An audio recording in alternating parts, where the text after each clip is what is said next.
Hello, this is John Herbst, Senior Director for Eurasia at the Atlantic Council. It's a pleasure having you join today. We have a terrific panel to talk about the various states relating to Ukraine and Russia's aggression in Ukraine. We have with us Ambassador Daniel Fried, former U.S. Ambassador to Poland, former Senior Director at the NSC, and Assistant Secretary of State for Europe. We have Major General retired Volodymyr Havrilu, Ukrainian Armed Forces, a former Deputy Minister of Defense, a former attaché at the Embassy of Ukraine in the United States.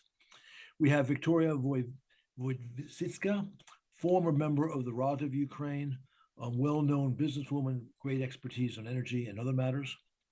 And we have Philip Zelikow, who is a former counselor at the State Department, active in many commissions, looking into, for example, the U.S. policy towards Iraq 20 years ago, and eminent lawyer and playing a major role on the issue of the frozen Russian state assets.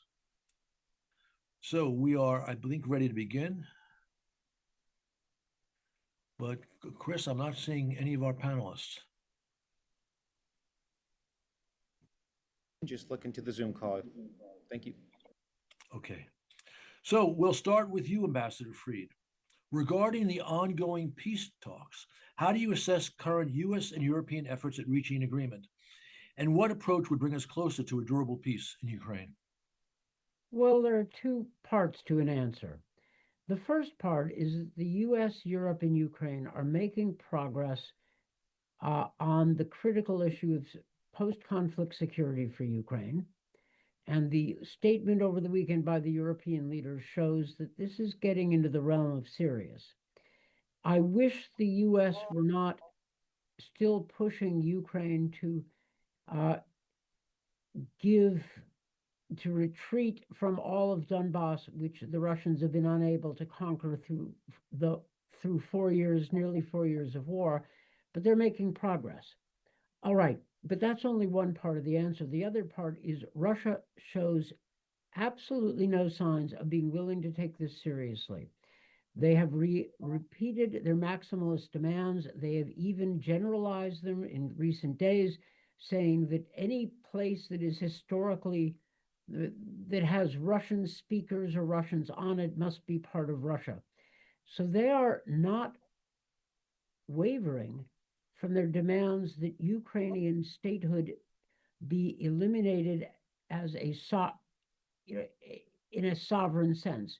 They want Ukraine to be reduced to a satellite state at best.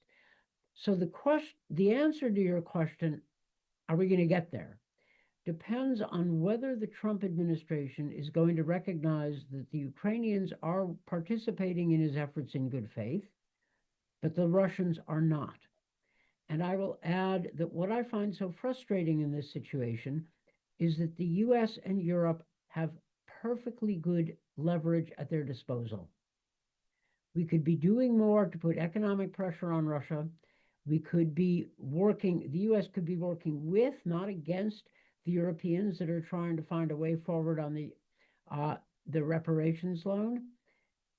And the US could be, and maybe now is finally, forthcoming on backing up the Europeans, who are the backbone of the security arrangements for Ukraine post-war. We use the leverage we have. That may sober up the Russians, who are counting on the US to break with Ukraine or simply abandon Europe. So there's a path to a peace, not a just one, but a durable one. But that path has to overcome Russian resistance. Thanks, Dan. General Havrilov, can you please provide us an overview of the current battlefield in Ukraine? Also, Ukraine's deep strike innovations is one of the amazing aspects of its war effort. How might continued strikes on Russian military and energy installations affect the Kremlin's ability to fight the war? Despite all rhetoric from Moscow that they are going to achieve the military goals and the goals of the special military operation in Ukraine by all means, the reality is different from what they have in their minds. Thanks to innovation and the introduction of unmanned systems, especially in 2025, Ukraine has achieved parity with Russia in combat capabilities on the battlefield. It means that we have a phenomenon of so-called gray zone. It's a area between two sides. Now it's up to 20 kilometers, with a very high risk for any humans or equipment to survive. It means that there will be no breakthrough in traditional military thinking of the front or something like that, because drones are everywhere, in the skies, on the ground, on the sea. That's why Russia still don't understand what to do with that, but they are following the orders from Moscow, political orders, to keep advancing. But to advance, to try to have any offensive operations in this environment requires a lot of losses from the side which is trying to do that. So every day, Russia is losing now around 1,000 killed and wounded in this war. And I don't think they're capable to sustain this tempo of losses for the even for the short period of times. The recruitment system can provide around 25, maximum 30,000 per month. But it means that every month they lose everybody who was recruited for money in this war. And that is a challenge which Russia is still trying to apprehend, and they don't have any solution to that. On the Ukrainian side, of course, we are introducing a lot of technologies on the ground, trying to replace people, infantry from the areas of risk, and to reduce the pressure on society and our mobilization system. And we are working on that. Concerning the deep strike capability, only this year we are started to deploy a lot of new designs of drones and other things, including cruise missiles, to reach Russian oil and energy infrastructure and military deep in Russia. And this tempo will be on the rise, because we have no other choice but to keep Russia in stress with their infrastructure, with their economy related to this war. And also we understand that our partners can't guarantee us timely supply of similar capabilities. And so that's why we are concentrated on internal ideas, on internal designs, on internal defense industry, to provide our military with cheap, simple, but effective systems to reach Russians deep in the territories. And we feel that effect from these strikes. So we see the reduction of the Russian export of oil. We see the problems with the fuel in the military and the civilian sector. So we see also the problems of Russian, for example, even Black Sea fleet, which is now totally cut off the Black Sea, and they're concentrated on the base in the eastern part of Black Sea. So once again, from Ukrainian side, the only way to press Russia to kind of solution is to provide losses, everyday losses to the forces, not less than 1,000 killed and wounded. And we are concentrated on that. So this war now in this stage, not about the territories, which is mostly on a tactical level, advances, but it's about the casualties which Ukraine can give to Russian forces using the new technologies, drones, unmanned systems, and others. That's our advantage in this stage of the war, which is now in the 4th year. Thank you. Thank you, General. And for our audience, if you want to ask questions online, go to askac.org, at askac.org. Okay, Victoria, we recently witnessed a large corruption scandal in Ukraine's energy sector and the subsequent resignation of President Zelensky's influential chief of staff, Andriy Yermak. As a former member of the Rada, the Ukrainian parliament, how serious is this moment for Ukraine's domestic stability and for good governance reform? Thank you, Ambassador. Thank you for the invitation. And to answer your question, I think we all need to understand a couple of things first. Ukraine has been fighting the fight for its right to exist as a country for the last more than 12 years, with almost 4 years of full-scale war, with the start of the full-scale invasion in 2022. At the same time, we've been fighting the war on corruption from the very start of our independence.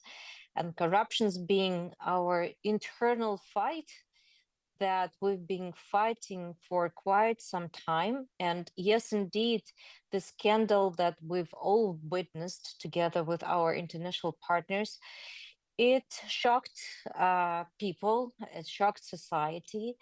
I would say that the emotions were ranging from despair and frustration and anger. And at the same time, people were encouraged by the fact that the top level corruption was revealed to the public, was revealed to our partners as well, which means that we no longer have the caste of untouchables in Ukraine, that the accountability is coming for those who are embezzling state funds, especially during the time of war. So the institutions that we've been working on creating, when I was in the parliament, there were lots of discussions and debates on the necessity of having specialized institutions such as anti-corruption bureau, such as specialized anti-corruption court. And we've been fighting for the establishment of those institutions, and they were created, and they're proving themselves to be effective and efficient, especially during the time of the war. What we also need to understand that during the first years of the full-scale invasion, there was unwritten agreement, so to say, between civil societies, experts, anti-corruption specialists, and the government, not to really try to put too much of the public pressure on the government and not to reveal the corruption that was there, at least during the first years of the full-scale invasion, in order to keep the country strong. However, at a certain point of time, the corruption itself started to become more and more a source of instability and a source of destabilization, as you rightly mentioned in your question. So I'm glad, and as most of us who were and are at the front line of fighting corruption in Ukraine, we were quite happy, and we are happy that the institutions are working, that we see the concrete examples of the revelations that were discovered by the Anti-Corruption Bureau itself. These schemes that we've now witnessed, they are coming actually from the previous administrations, from the previous governments. Nothing new under the sun and the sky was actually revealed. It's really straightforward. Very simple schemes that were implemented, unfortunately. And another point, that the last point that I wanted to make, that we were hoping that part of the solution for Ukraine in the fight of the corruption would be corporate government's reforms at the state-owned enterprises. Unfortunately, it has proven to be not the most effective reform in terms of implementation. Actually, the government, I would say, hacked this reform by installing people at the board levels that were actually securing the interest of a limited number of people, were closing their eyes with respect to the embezzlement. They were not pushing for the procurement and compliance and transparency reforms of the state-owned enterprises. But everything that I've just mentioned could be delivered and is doable. So Ukraine, to sum up, is on the right path. People have seen, witnessed really outrageous cases of corruption in especially energy sector.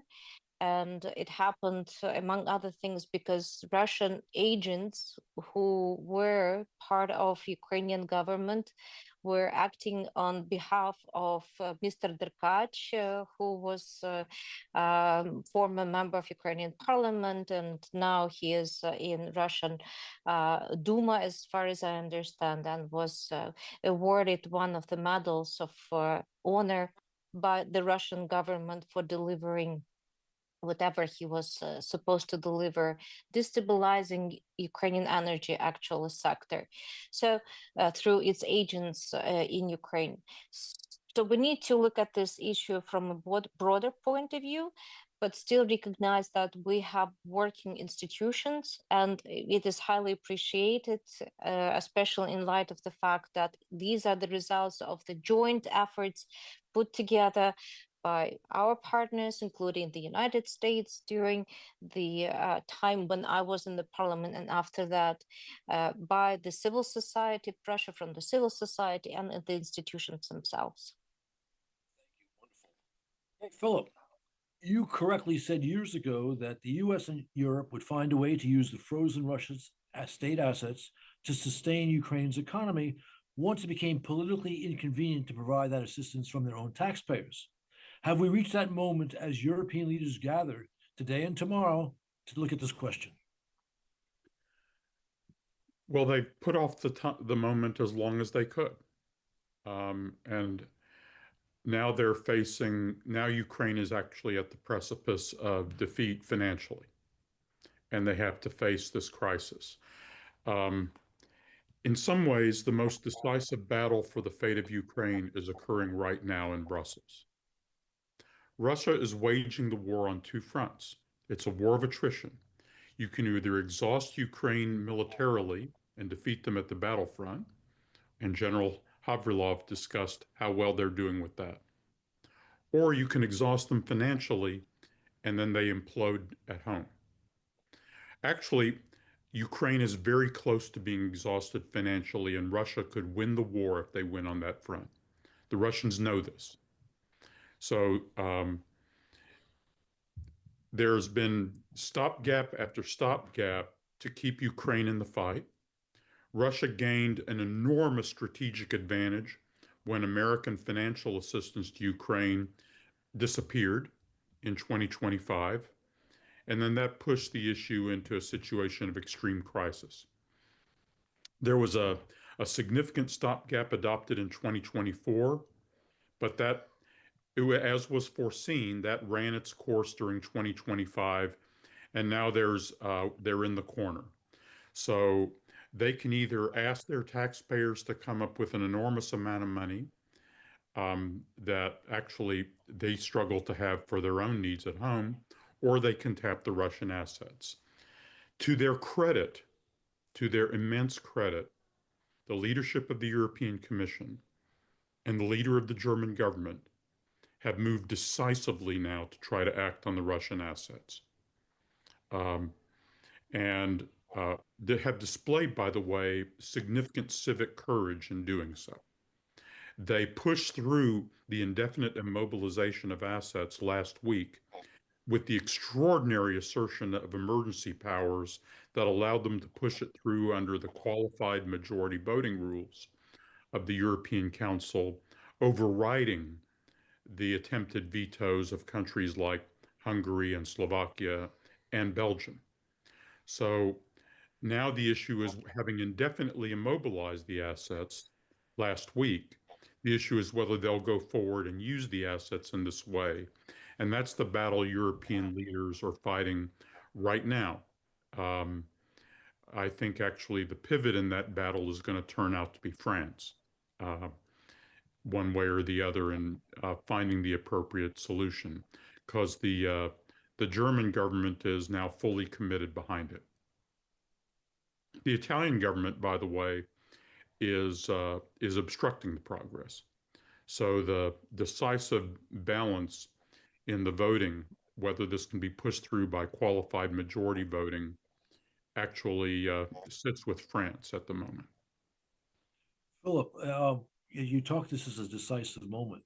Moscow seems to realize that as well, which is why we've seen numerous reports about Russian threats against the head of Euroclear, the institution which actually controls the frozen assets, as well as the Prime Minister of Belgium. How do you assess this? Yeah, the Russians have understood the significance of this issue much better than many Western governments have. The Russians have been pulling using every method they have. So we see in the press these debates about financial risks and legal risks. In the back rooms outside of the press, the Russians have been freely using blackmail and threats. By the way, not only against Belgium, not only against the leaders of Euroclear that have been provided both by a French lawyer who's been acting as a Russian agent, but also, according to a report in The Guardian today, by GRU agents, that is, Russian military intelligence agents acting more directly to threaten the head of Euroclear. In addition to that, they've conveyed brutal threats against the French and French bankers, including through friends like the Saudis and the Chinese, about threats to withhold buying French bonds on the bond market if France goes along. So they are playing hardball behind the scenes because they realize the immense importance of this battlefield. Really, until this month, Western governments have not been playing hardball in return. And it's the move to actually override vetoes and use qualified majority voting and the steely determination with German leadership to do that is really the first time Western governments have truly committed to playing hardball on their side. And we'll see how the battle comes out. Well, thank you. That was superb. Okay, Dan, what are the non-negotiables for Ukraine that must be in any peace agreement to prevent a possible Russian renewal of conflict? And is it likely that Russia would agree to such provisions? Well, I'm hardly able to speak for the Ukrainians, and I won't pretend to do so. The two essential issues, it seems to me, as an outsider, not a Ukrainian, are security and the ceasefire line. Security of the two, security is essential because without it, the ceasefire line is simply the starting line for the next round of Russian aggression. There are other issues, and Zelensky has mentioned the Zaporizhzhia nuclear plant. But security for Ukraine and the location of the ceasefire line are and have always been the two big issues. I don't know what Ukraine's final position is. Ukraine is right to try to insist that the ceasefire line be the current front line. That was Trump's idea. Trump was right. There is no reason to force Ukraine to give up additional territory that Russia has been unable to win. The argument being used by Russia and by the people susceptible to Russian arguments is that Ukraine is losing. It's going to lose that territory anyway, so it might as well give it up to avoid the human losses. Now, it's possible that Russia could advance to take all of Donbass, but it has not done so. Its losses are severe. It is in possession of most of Pokrovsk after over a year of fighting for it. At this point in World War II, the Soviets had knocked the Germans back from Stalingrad basically to Warsaw. So this battle is not going well, and I don't take at face value the claims of the Russians that they're inevitably going to win. But this is ultimately a Ukrainian decision. And they are right.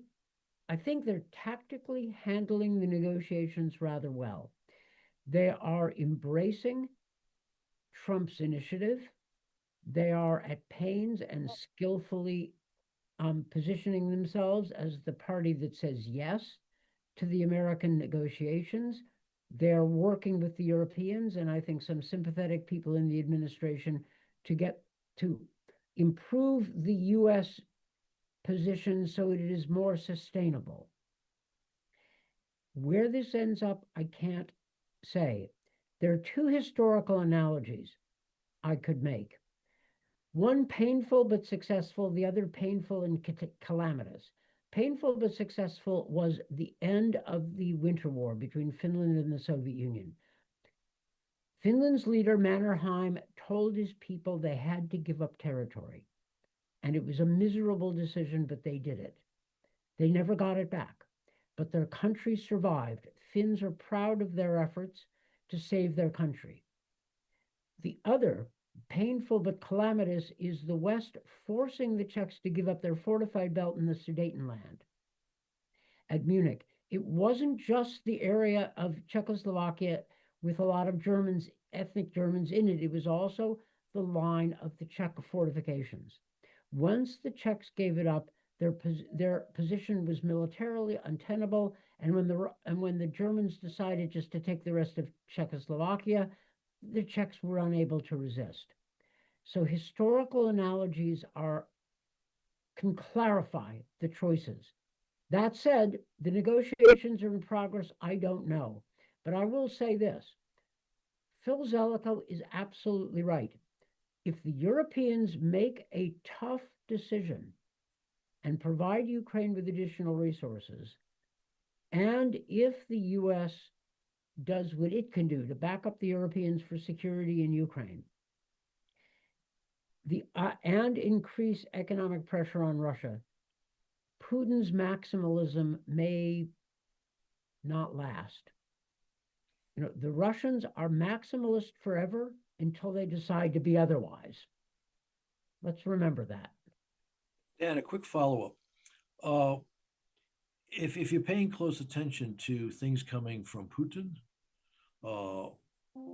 Lavrov, Ushakov, and for that matter, the Russian ambassador in London, Kilin, you see harder and harder line positions, even as the administration seems to be offering them many concessions.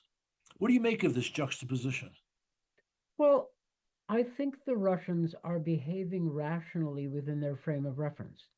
That is, from their point of view, they know what the deal on the table looks like, but there is a greater than zero chance, there is a reasonable chance that they can get more, that Trump will decide to side with Putin ultimately, or that European political will could collapse.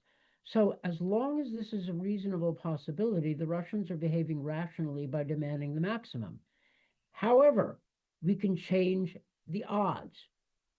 We are sitting on perfectly good pieces of leverage, which, if used, can convince the Russians that their calculations are off. And you and I and Phil Zelikow have all seen periods where the Russians say no and no and no, and then they find a way to say yes. Although, by the way, I think it is likely that a Russian form of yes in this case would be something short of a full-scale agreement, but could be a kind of de facto miserable ceasefire that they could try to exploit. Nevertheless, that could be a stable position for Ukraine's ultimate strategic success, because Russia, under its current leadership, is going to be internally a failure, relatively impoverished and corrupt, and Ukraine, if it is unshackled from the demands of this war, could develop rapidly. And that would change things, including for the Russians. Thank you. Okay, General Havrilov, from a military and strategic perspective, what does Ukraine need in the way of security guarantees? First of all, we learned here in Ukraine that we can sustain only if we fight all together in Ukraine against the enemy.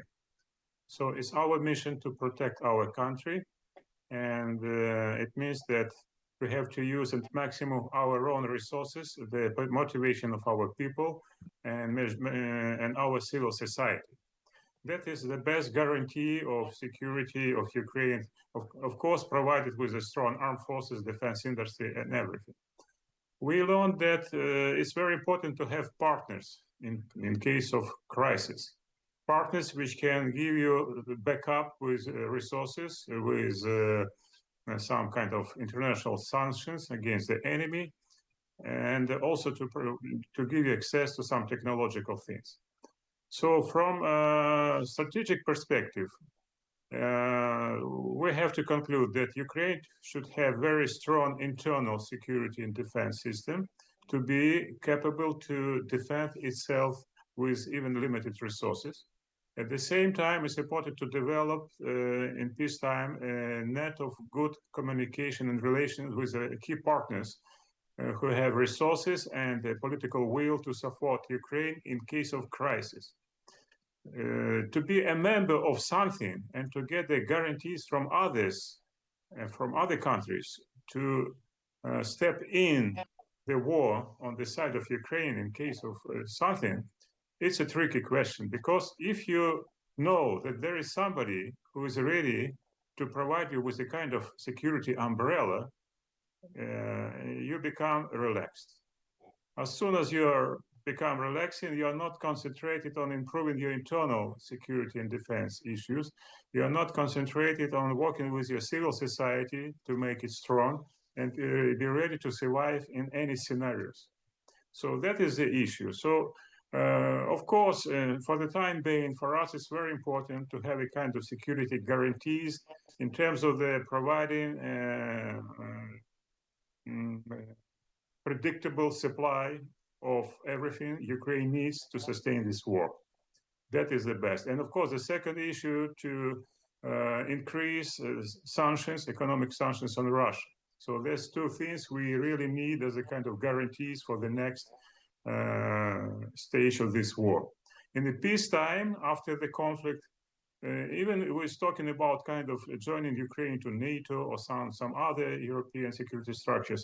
Once again, Ukraine first to have to rely on their own resources and be ready to survive on their own for a short period of time.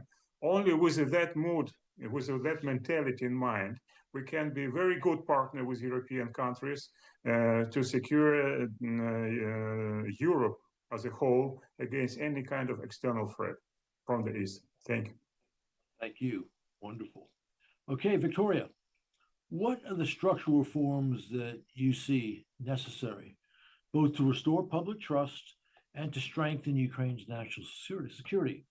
And in addition to that, what do you think of critics of Ukraine who say the latest scandal proves that corruption is out of control in the country? Thank you, Ambassador. I will use this opportunity to give a couple of comments on what I already have heard. One please. related to Russian frozen assets. I think it's important to recognize the fact that we're no longer are going to deal with the every 6 months revision of the decision with respect to freezing Russian assets again and again. It's a very important step forward, and it's a clear sign to Russia that they, unless they pay reparations, unless they recognize the damage that they caused to Ukraine and compensate Ukraine for the damage, they will never see those assets again. So that's the first point. The second point that I wanted to make, yes, I fully agree. Right now, it's make or break moment for Ukraine when it comes to financial stance of the country overall. We're going to run out of money end of January, beginning of February. So it's important to have financial solution being made and made available to Ukraine as soon as possible. Having said that, we need to remember that while there are those discussions about the reparation loans, and other structure, European bonds, etc. There is one particular country that recognized the windfall profits that were made, especially during the first 2 years of the full-scale invasion, which is Norway, and they're recognizing it in their official statements that they've made over 150 billion euros on top of their regular income that they were receiving from the sale of oil and gas. So there is, I would say, in option C to consider in terms of finding a source of funding. There is a country, that particular country, that is willing to at least find solutions how to provide Ukraine with a bridge loan or any other kind of financial instrument to clear the gap, to cover the liquidity gap that we're facing.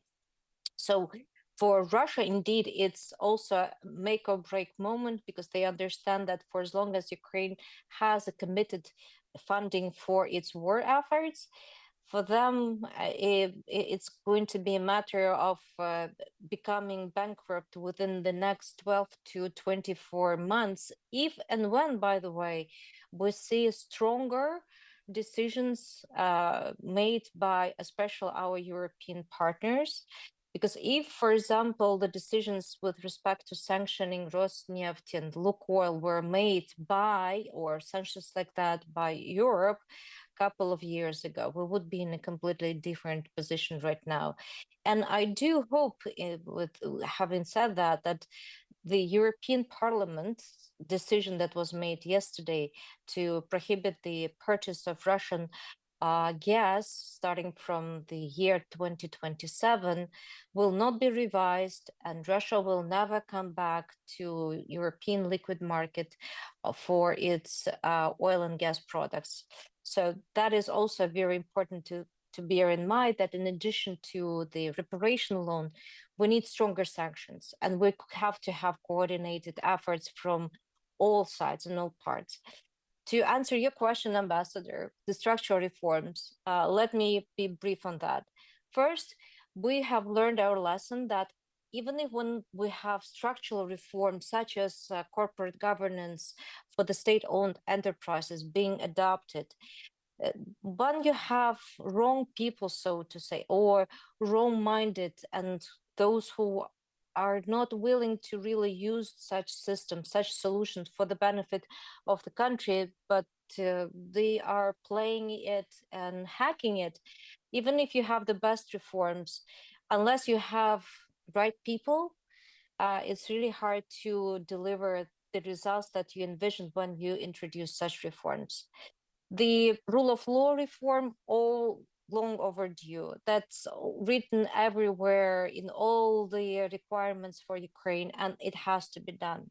With respect to our anti-corruption institutions, their ability to conduct independent, for example, evaluation of the damage caused, etc., has to be done not under the auspices of the institutions that are controlled by Bankova, but they have to have their own independent body that would do such an evaluation.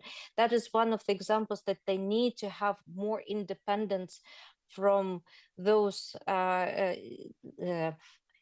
institutions, governmental institutions, and bodies that being inherited from the past. The SBU reform, long overdue. We have a lot of homework to do, but believe me, we are ready to do that, and we're doing it already. Especially, you have seen that it was not under the pressure of our partners, but it's the civil society, young people who came to the streets of Kyiv in July to protect those institutions that we've just been discussing with you all. So I think I will stop here and rather continue on other subjects. But we have our homework to do. We're ready to do. We have strong civil society and lots of great people here who are fighting the fight for prosperous future of our country. Thank you very much for that long, well done answer. Philip, what is the current U.S. position on the frozen Russian state assets, and what has its impact been as Europe's handling this issue? Well, that's an interesting question. The official U.S. position is to be publicly neutral and take no stance, and that's the position Treasury Secretary Bessent has articulated. Unofficially, they give different signals depending on who you talk to.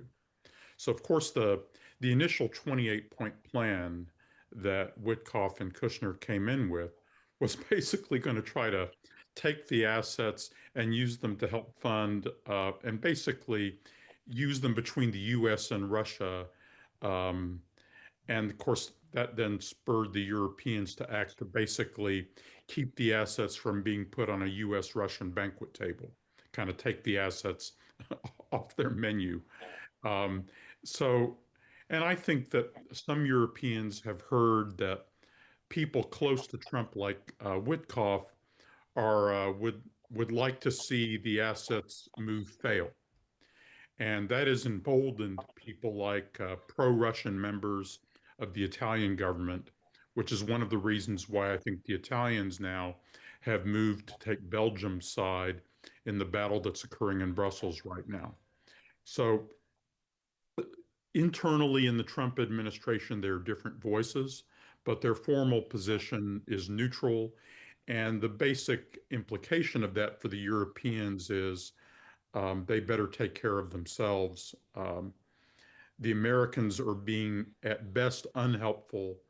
And I think informally, some of them are being much worse than that. Okay. With Belgium, against using these assets to finance Ukraine, and of course, most of the assets in Brussels and Euroclear in Belgium, how do you see this issue playing out eventually? Well, for that matter, in the next 24 hours. Yeah, the Belgian position is basically there are risks here, you need to share them. Look, Belgium doesn't wish this issue would go away. Belgium is fundamentally, in my view, what this particular Belgian government with this particular coalition is basically neutral about who wins the Russia-Ukraine war.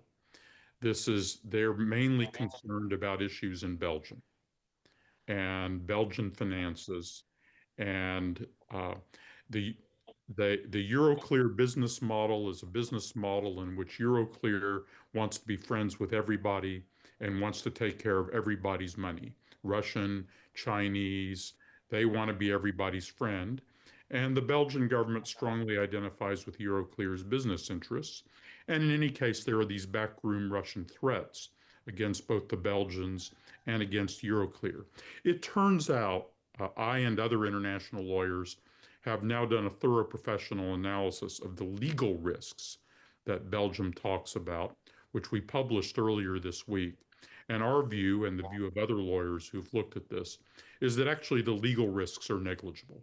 That is, when you actually analyze what the Russians can do in retaliation, including, even though people publicize this, who have an interest in sabotaging this move, if you actually do a professional analysis of the legal risks fall away. I won't go into all the details.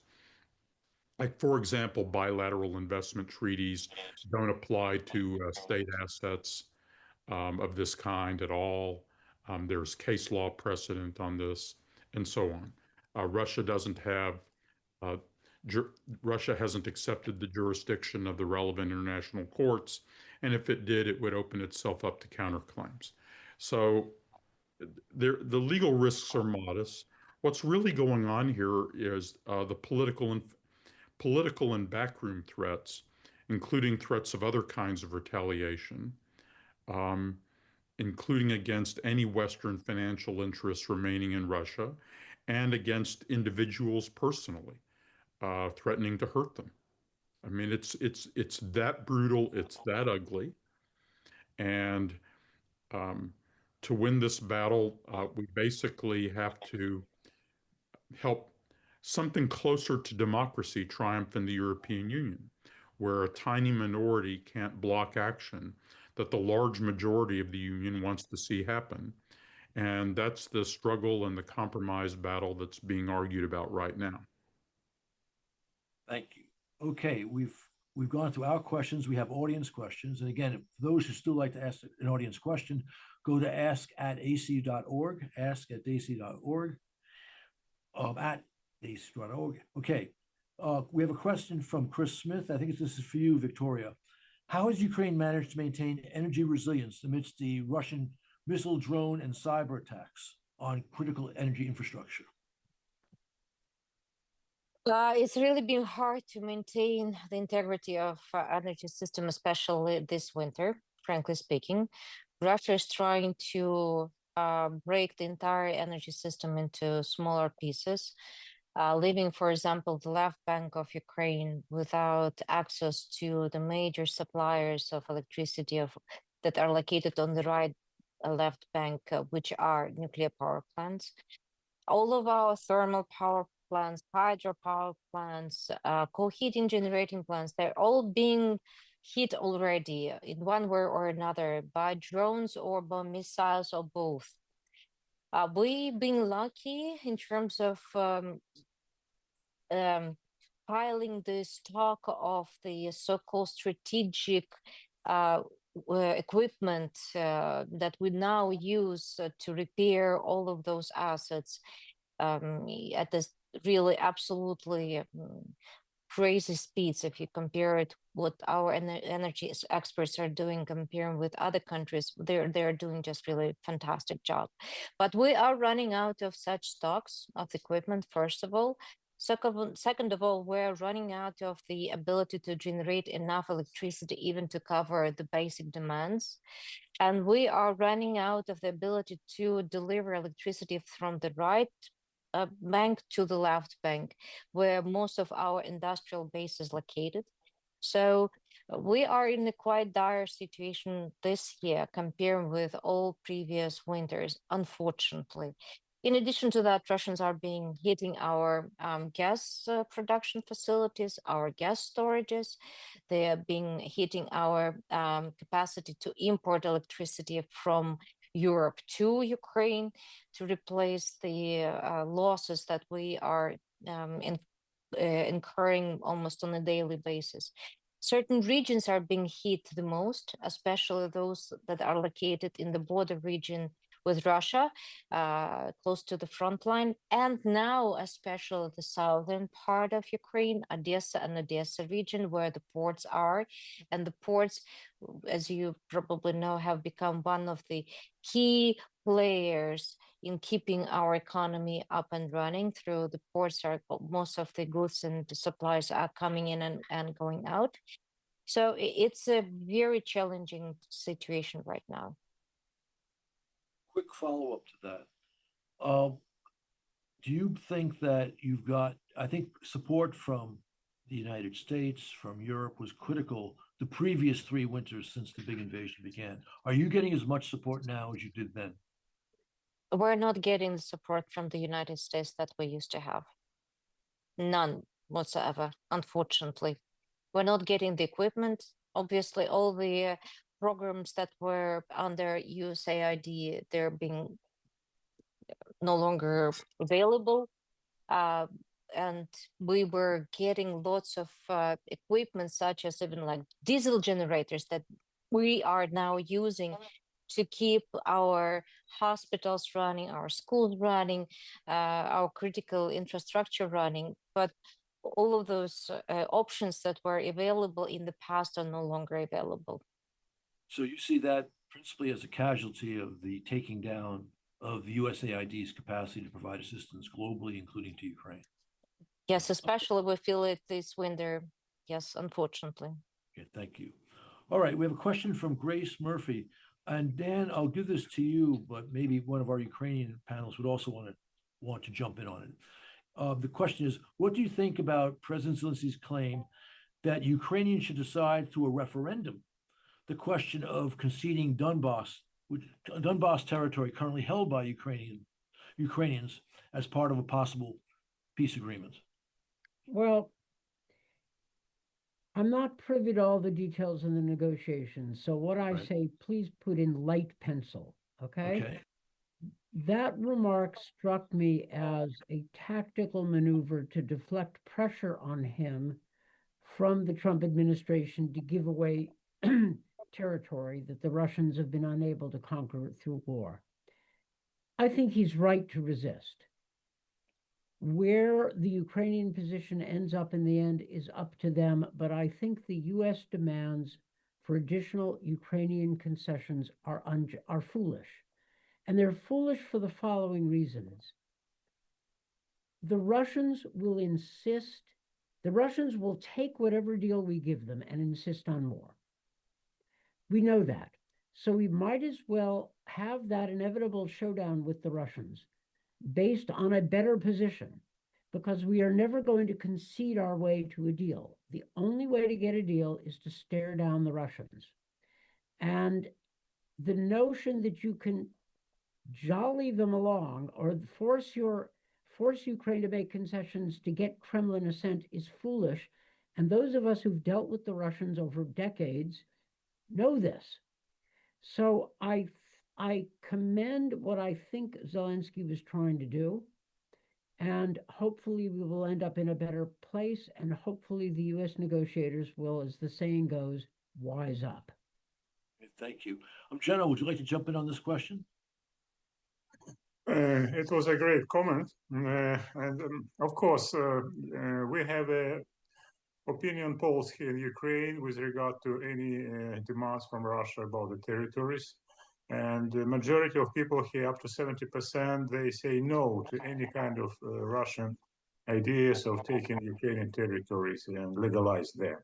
And our president knows that. And so I understand, of course, for him it's not easy to have negotiations with the American administration on this peace deal with regard to the territories. And of course, he has to maneuver many times to mention a referendum, to mention the parliament, to mention the people of Ukraine who are really decision makers in any kind of territories.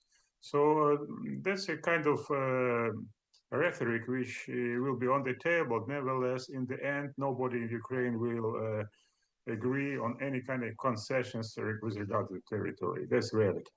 Okay, thank you. Victoria, I want to bring you in on this too, but I'll use another question that came in from William Rodriguez.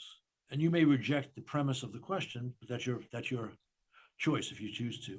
His question is this: what do you think would happen domestically if Zelensky actually gave up that territory not taken by the Russian forces in eastern Ukraine? Presidents cannot give up trade, sell territories. It's just impossible. That's why I said you would reject the premise. Yes. Absolutely. We have a constitution, and the people of Ukraine, are deciding what is going to happen or should happen with our territories. And by the end of the day, I totally agree with the notion that we already have seen Minsk 1, Minsk 2, all of those compromises that we were trying to make with respect to, among other things, territories, and they all led to full-scale invasion. So we need to understand the nature of the invasion itself, of the war against Ukraine. And then when we understand that any territory trades are not going to pacify the aggression. It will actually invite more aggression at a later stage, sooner or later. So I reject it on the premise itself. Thank you. We have a question from Richard Riff Rafferty. And Philip, this is for you. Can one of the panelists please lay out the White House's logic of pressuring the EU not to use the frozen assets as a loan to Ukraine? And he says, my understanding is they wanted Europe to provide for its own defense and contribute more to Ukraine's defense. So again, why would they do that? Well,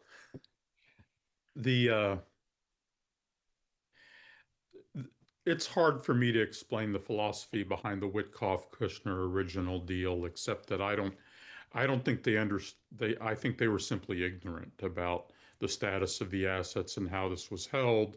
And the whole philosophy of the deal was, let's go back to a world in which everybody can do business, everybody can make money, and we don't have to have this silly war anymore because we're all businessmen, right?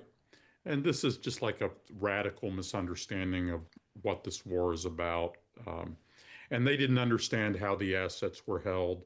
And so the idea was, hey, let's let's take these assets and pool them into a U.S.-Russian investment combine that'll help rebuild Ukraine and actually will benefit lots of U.S., Russian, and maybe even a few Ukrainian businessmen.